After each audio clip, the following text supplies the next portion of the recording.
Welcome to RFI, Mr. Kalensky. Thank you for accepting to answer to my questions.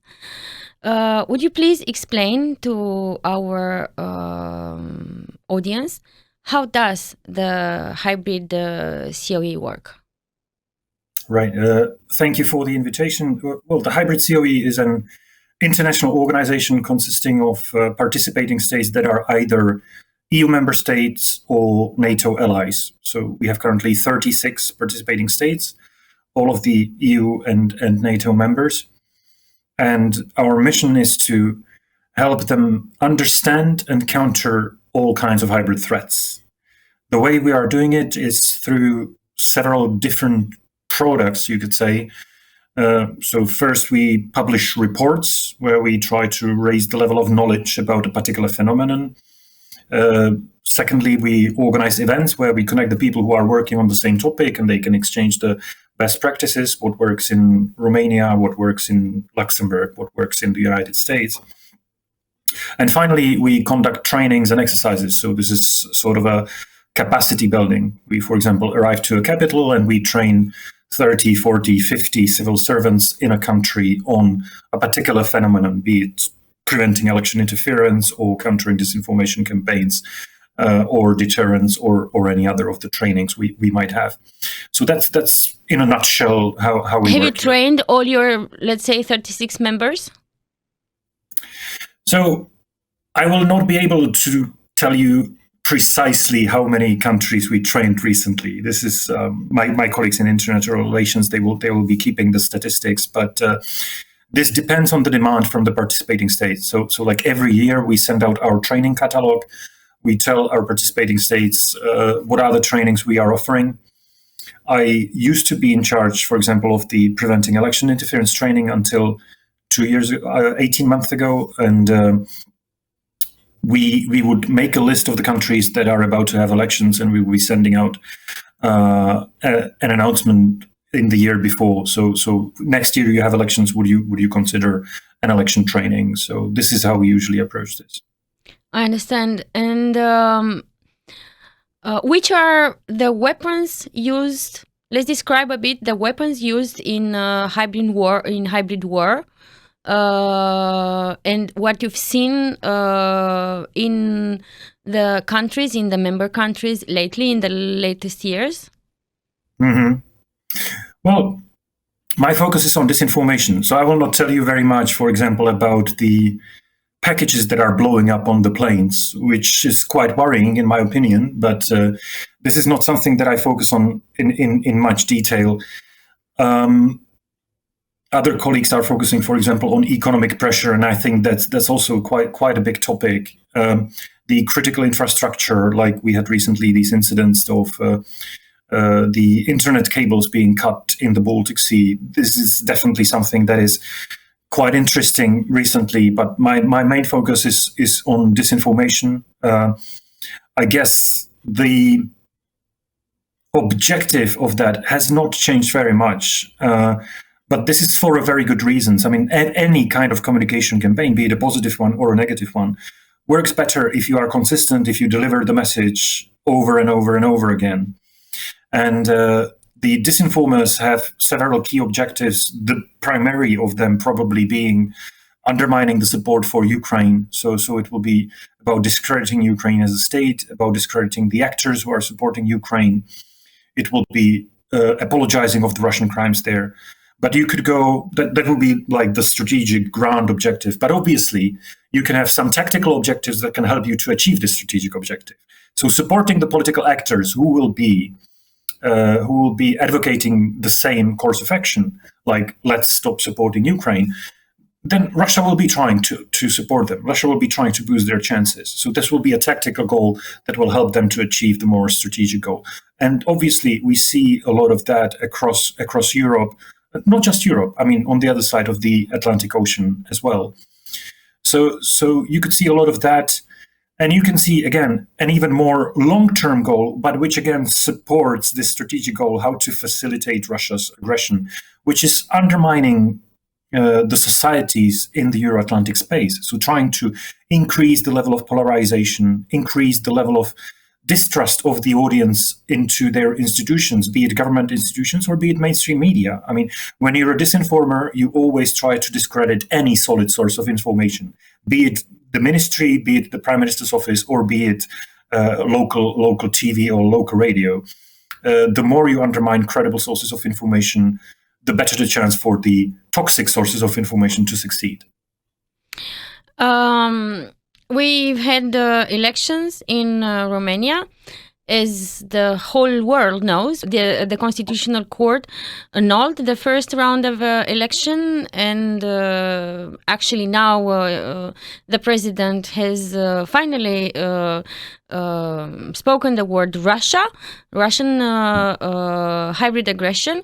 Us, the journalists, we've known since day one that something was very wrong, and we kept writing and informing and trying to figure out what happened. How come somebody who was an unknown candidate can have 20-something percent in the elections? And by now we've known how the networks have been manipulated, and we know that this network, there seems to be a network behind him who's been preparing actually for years to such an intervention. What I would like to ask you, has Romania asked for any advice before our elections in 2024? I'm afraid I cannot answer the question. So this is kind of a confidential relationship. So this is really up to the Romanian authorities to answer. But we offer our cooperation to all the participating states, obviously, including Romania. And without going into details, I'm pretty sure there are quite a few of our events where Romania participates. It is quite scary, in all honesty, to think you are a NATO member, you are an EU member, and all of a sudden you understand what a hybrid attacks looks like. Okay, so we are all trying to figure out what to do, including us, the media, how to help democracy, right? And I'm wondering, is a scenario, because you said that certain things are confidential, is like, could Romanian government just call Helsinki and say, hello, we need help us now? With knowledge. It is possible. It is possible. Although I have to admit that for these operational tasks, like help us within a week, we are probably not the best positioned organization. Who is the best positioned organization? Good question. We work more on the strategic level. So we are advising what might be done, and we can discuss that together here as well. But the actual work, like what needs to be done, this is really more up to the capitals. This is really more up to the governments. So setting up a monitoring system in Romania, it would be obviously Romanian authorities would be better positioned for that than us in Helsinki. We are far away, and as far as I know, we don't have that many Romanian speakers here. So you will have much better expertise in order to, for example, build up a monitoring system. We can help you with designing how approximately should it look like, what should it look at, who are, for example, the experts across Europe or North America who are already doing this kind of work, who you can talk to in order to gain some first-hand experience. But I'm asking this because I'm asking this question because the enemies have proven us that in the informational field, they've been ahead a few steps, and we seem to be always behind. Us, the media, we keep talking about how dangerous it is, because human minds have become the biggest weapon in war today, and how they vote and what they think. So I'm pretty sure that the enemies of our world, our civilized world, would find other ways. Like, we understood now that elections can be attacked, and we come up with a solution, a package for when your elections are attacked. But I do feel the need of having some sort of rescue package somewhere when the authorities in a country fail, because here they failed to prevent this. Like, I feel the need of some kind of intervention at a higher level when you don't do or you can't do, or you are overwhelmed by the attack. I think I understand your question, but I'm not really sure whether I have the answer that you might find satisfactory. So there are obviously countries where it seems like the government is not the most active in trying to prevent the hybrid threats. And in those countries, I'm afraid the only answer is the civil society, the media, other sectors of the country. I am not in a position to evaluate how the Romanian authorities reacted. And to be perfectly honest, for the last 8-10 years, I've been advocating that we should be doing more of enforcing our laws, that we are not doing that enough. And here in this situation, we actually saw that. The Romanian authorities enforced the law, and they said the Russian interference was so high that we have to cancel the elections, which I think took a lot of bravery. And I understand that you might perceive that this is already too late, but this should be part of the package. It can't be the enforcing the law. It can't be the only response, but it has to be part of the package.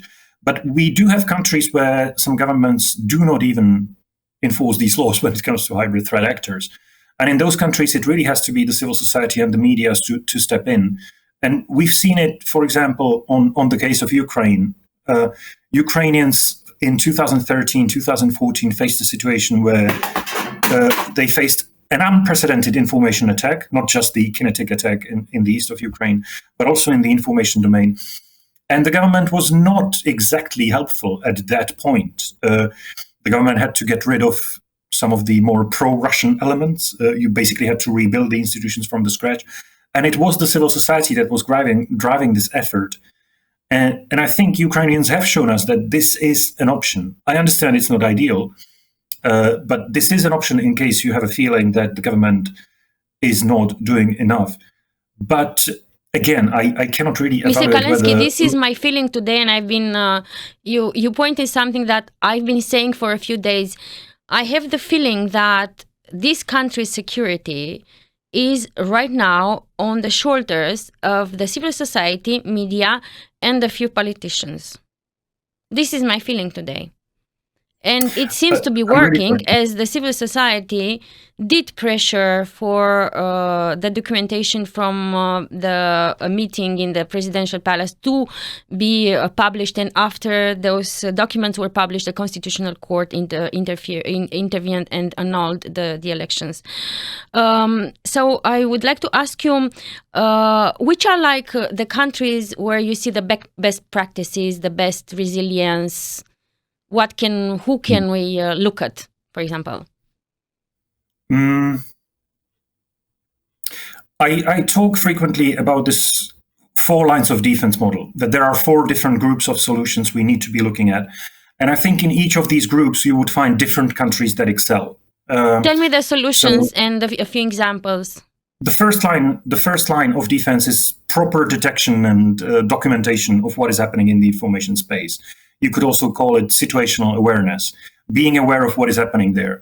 It might sound primitive, it might sound very easy. The trouble is that in most of our countries, we still lack a lot of information. We still do not know precisely what is happening in the disinformation space. While we might have a solid idea about what are the aims of the bad actors, what is the content of their messages, we lack a lot of quantitative data. We lack a lot of the information about how many disinformation channels are there, how many messages per day they spread, how many people do they target. So there is still a lot where we need to step up. In this first line, I would really say that Ukrainians are fantastic. They have probably the most civil servants in the world dealing with this topic, plus the incredibly vibrant civil society. And they are not worried about having an overlap. Like media and government looking at the same piece of information, because they understand that having an overlap is always safer than having a blank spot and not seeing it. Similarly, when you have both the government and the civil society arriving at the same conclusion, it helps you to build a trust in the findings. So it helps you to increase the level of understanding and trustworthiness of the findings. So that would be the first line. We have to know more about what is happening there. The second line is raising awareness. So once you find it out, you have to communicate it to the audiences. You have to warn them. You have to inoculate them. And here, the number of actors is absolutely key, because the government has only very limited audience. They don't speak to 95% of people. They probably speak to what? 20, 30, 40? I don't know what is the level of trust of the Romanian government, but in many countries it is a limited audience. So again, the higher the number of actors who can help you raise awareness further, the better the chance that you will inoculate enough people. Ukraine is brilliant in this again, but also I would highlight Estonia, Finland, Lithuania, Latvia, the Baltic countries are brilliant in this regard. Closer you are to Russia, better you behave in this. I would say so. Yeah. That is pretty much that. That is pretty much it. The third line is about trying to repair the weaknesses in the information ecosystem. So media literacy levels, for example. In this, Finland has historically been the best, but it's obviously great in Sweden, in Denmark. The Nordic countries are really good at this. Estonia has stepped up recently with media literacy levels as well. This solution is very popular in some countries because it's not controversial. The downside is that it brings results only in a generation. It doesn't bring results overnight. So you need something more short term. But if you manage to build it, over long term, it can really generate brilliant results. Social media are obviously another weakness that gets exploited, and there we need better pressure on the social media companies to prevent the spread of disinformation. And if we face a social media company that does not cooperate, well, then probably we have to discuss switch it off. Switch it off. I agree. That's the only solution. You switch it off, because taking 6% or 10% of their overall they destabilize an entire half the continent. They won't care for 6% or 10%. I do think that our sanctions should be actually a bit bigger. But this brings me to the fourth line, and that's trying to limit and punish and deter the bad actors. So all the first three lines are about building up our defense. The fourth line is about trying to limit what the bad actors are capable of. So this is where we talk about sanctions. This is where we talk about punitive measures, enforcing the law. And in this regard, I would probably highlight the United States. You could not say that the United States have a brilliant media literacy programs or low level of polarization. No. But we can point out that the Americans have very good investigations, and these investigations lead to criminal consequences. They show that the aggression in the information space has a price. And I think in Europe we could be doing this a bit more. And that's why I actually think that this decision by the Romanian courts is actually quite an important one. And it might show a precedent to other European countries as well. That we can actually fight it. We have laws, because what I hear around me, people voted, and I keep telling them we have laws which protect the voting system, and if these laws are broken, the result is not clean. It is like playing football while on amphetamines. Of course you played and you won, but you also took amphetamines, which is not correct. So I very much agree, and I do think that when our laws are violated, we should be enforcing them. I mean, many people talk about protecting the freedom of speech, and then they fail to understand that the same Declaration of Human Rights that talks about protecting of freedom of expression also talks about the right to protect against attacks on your honor and integrity.